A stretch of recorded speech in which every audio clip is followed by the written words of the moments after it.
Hi, everyone, and welcome to the Empty Stocking Fund Partner Agency Profiles. I'm Danielle Ramasiati, the Executive Director of Gazette Charities Foundation. And this season, we're sitting down with leaders from our 20 partner agencies to hear how your donations are making a real impact in the community. Today, I'm joined by Susan Edmondson from Pikes Hospice and Palliative Care. Thank you so much for being here. Well, thanks for having me. To kick things off, can you tell us a bit about your role? Sure. So I'm Executive Director of Pikes Peak Hospice Foundation, and we work alongside Pikes Peak Hospice and Palliative Care to support their work. We are the only nonprofit in their hospice in the region, and we've been around for 45 years, coming alongside people on their end-of-life journey, providing skilled and compassionate care both for the patient, but also there for the family at such a tender time for folks. And we're really proud to be there for families when they need us. Thank you. Let's talk about the Empty Stocking Fund. How do the dollars you receive help support your programs and initiatives? Well, I think what makes Pikes Peak Hospice unique among hospices, in addition to being the only nonprofit, one, we turn nobody away. So regardless of whether someone has insurance or can afford this coverage, we want to make sure that when people need our services and they need that comfort and that wraparound care, that absolutely we take them all in. But we also are able, with the support of Empty Stocking Fund and generous donors and sponsors, to provide more holistic care. So beyond absolutely core services around alleviating pain, we have a whole range of therapies, right? So we have music therapy, pet therapy, all sorts of additional services for folks at this time. We have a full-time veteran liaison because our military and our veterans are so important to us in this community. And they have unique needs at this time. So we want to make sure we are both honoring their service and ensuring that they're getting their needs met.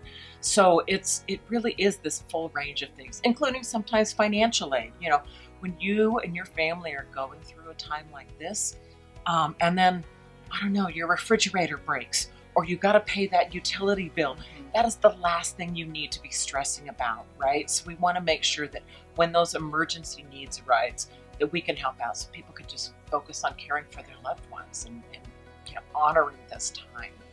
We also do something called Sentimental Journeys, which I kind of like to think of as make-a-wish for adults, right? So often when people are at this point in their life, we want to make sure that they can have a moment that's special to them. It could be something as simple as having a family meal out one last time. Or what we often find too is there's a family member who lives far away, so flying them in for that one last visit with a loved one. Sometimes even a relationship that may not be in good shape for the moment. So how we can heal a family by bringing in, say, a brother or a sister or whoever that maybe things have been tough and they want to make sure that they heal before someone passes. So we really are there to make sure that these moments can be the best they can and the most comforting they can. Thank you. Well, I think you talked a little bit about this, but every agency has something special about it. What's something you'd like people to know about Pikes Peak Hospice? Maybe a unique program, a powerful story. I know you shared with me about your garden setting that people have access to, or just something that sets you apart. One thing we're really, really thrilled about this year, just a few months ago, we opened the only freestanding inpatient hospice care center in the Pikes Peak region. So this is our own facility. We have 12 beautiful suites where we can provide hospice care. You know, the vast majority of our care is provided in the home, which is where people want to be. But sometimes they may have acute pain needs that need additional attention. Or sometimes also a family member may need a little respite care. Maybe they have to go somewhere for the weekend and we can bring in their loved one and care for them. So this is the only hospice inpatient care center that's provided throughout the El Paso and Teller counties. So it's much more than, if you will, it's not a hospital-like setting. We are there to provide all the medical services people need, but there's things like a beautiful communal family kitchen. So family members can come, maybe they want to make their beloved one's favorite meal, or also just have a healthy meal themselves, right? We have a chapel. We have a beautiful, great room with a fireplace and a piano, and volunteers will come and play the piano. A veterans reflection room. So very peaceful setting. So it is there just as much for the patient and for the family members. They can bring in the beloved dog to visit their master, right? So important. Yeah. Right? And, you mentioned the garden. One thing that's really special in this inpatient care center, we have a beautiful garden space. And oftentimes, again, when you think about someone that maybe at this time in their life, they may have been very homebound, they may have been in a hospital. And with this garden, we designed this space with doors wide enough we can wheel patients in their beds to the beautiful Colorado sunshine and outdoors. And I can't tell you how meaningful that is for folks to be in this lovely setting, breathing the fresh air, feeling the sunshine at such a tender time. So we love that we're able to provide that to folks, which is very different than what you might get in a different setting. Right. Thank you. As we head towards the end of 2025 and into 2026, what's something exciting coming up for your agency? What's something we should watch out for?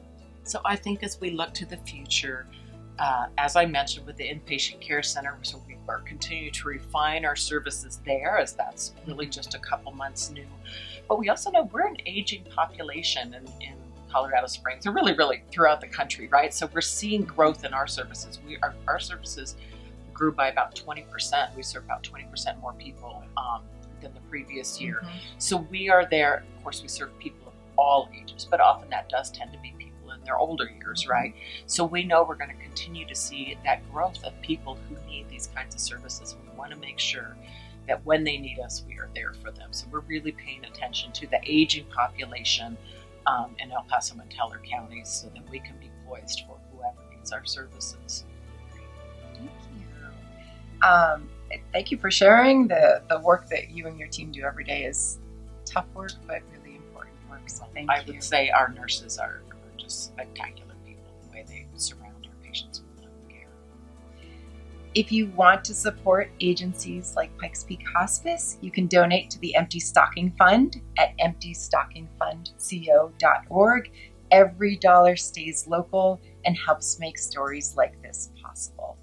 Thank you, Susan, for your time today. Thank you so much.